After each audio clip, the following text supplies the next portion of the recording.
katika kipenga cha michezo. Nahodha wa zamani wa Harambee Stars Victor Wanyama ameitwa tena kwenye timu ya taifa kwa mara ya kwanza tangu atangaze kustaafu.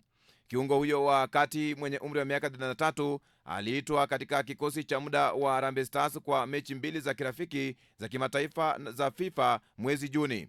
Wanyama alishiriki kwa mara ya mwisho katika timu ya taifa ya Kenya wakati ilipoteza 1-2 kutoka kwa visiwa vya Comoros kwenye mechi ya kufuzu kwa AFCON na kundi la G mnamo Novemba 15 mwaka wa 2020. Baada ya kupuuzwa, Wanyama ghafla alitangaza kustaafu mnamo mwaka 2021 akiwa ameichezea timu ya taifa mechi 65 pamoja na kuanza mara 59 na kufunga mabao 6. Wachezaji wengine wa mashuhuri waliojumuishwa kwenye kikosi cha Benny McCarthy ni pamoja na Kenneth Nyamwaya na Swale Pamba.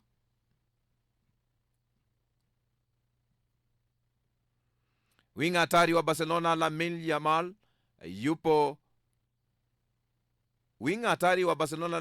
Yamal yupo ukingoni kusaini mkataba mpya utakaomwelekeza kusalia klabuni hapo kufikia Juni mwaka 2031, ambao unakuwa na motisha ya ongezeko la mshahara na bonasi ikiwa nyota huyo atatua tuzo la Ballon d'Or. Mkataba huo una kipengee cha kuachiwa release clause kwa dola bilioni 1. Yamal ni miongoni mwa wachezaji wanaowania tuzo la Ballon d'Or mwaka 2025 baada ya kuwa na msimu bora ambapo atachuana na wakali kama Ousmane Dembele wa PSG, Lamine Yamal Barcelona, Rafinha Barcelona, Mohamed Salah Liverpool, Kylian Mbappe Real Madrid, Gianluigi Donnarumma PSG na Pedri Barcelona.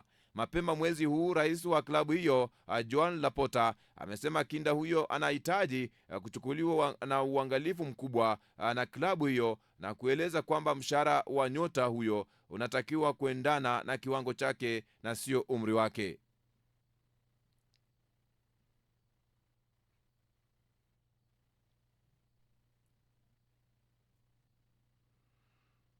Ilikuwa ni burudani ya aina yake ndani ya uwanja wa Mogadishu nchini Somalia, wakati magwiji watatu wa soka barani Afrika, Samuel Eto'o wa Cameroon, Augustin JJ Okocha wa Nigeria na Emmanuel Adebayo wa Togo waliposhiriki katika mechi maalum ya amani nchini Somalia. Nyota hao walikuwa sehemu ya safari ya amani yenye kuipa nchi ya Somalia fursa ya kuandaa tena mechi za kimataifa. Somalia ambayo ni mwanachama wa Afrika Mashariki shirikisho imekumbwa na vita tangia mwaka 1991.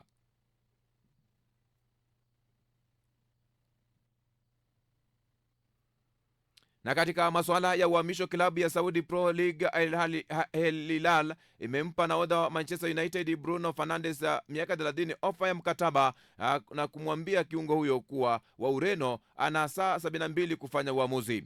Manchester City imeingia katika mbio za kumsajili kiungo wa Ufaransa mwenye umri wa miaka 21 Lon Ryan Cheka, ambaye pia amehusishwa na vilabu vya Liverpool na Chelsea. Tottenham Hotspur wamepewa fursa ya kumsajili winga wa Bayern Munich Ujerumani Leroy Sena miaka 29 ambaye atakuwa huru mwishoni mwa mwezi ujao. Everton wamejiunga na Leeds United katika mbio za kumsajili mshambuliaji wa Newcastle United na Uingereza mwenye umri wa miaka 33 Callum Wilson ambaye mkataba wake unamalizika mwezi ujao. Manchester United wamekubali mpango wa malipo ya Liam Delap kwa Ipswich Town na sasa wanasubiri mshambuliaji huyo wa Uingereza kuamua hatua yake inayofuata.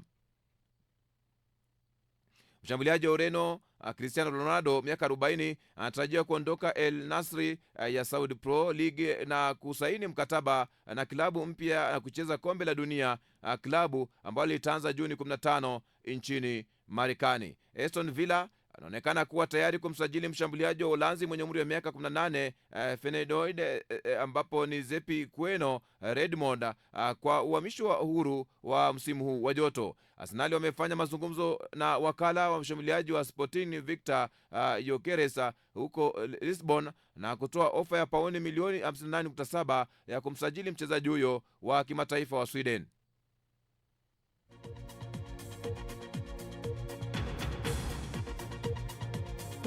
Na hicho ndio kipenga cha michezo.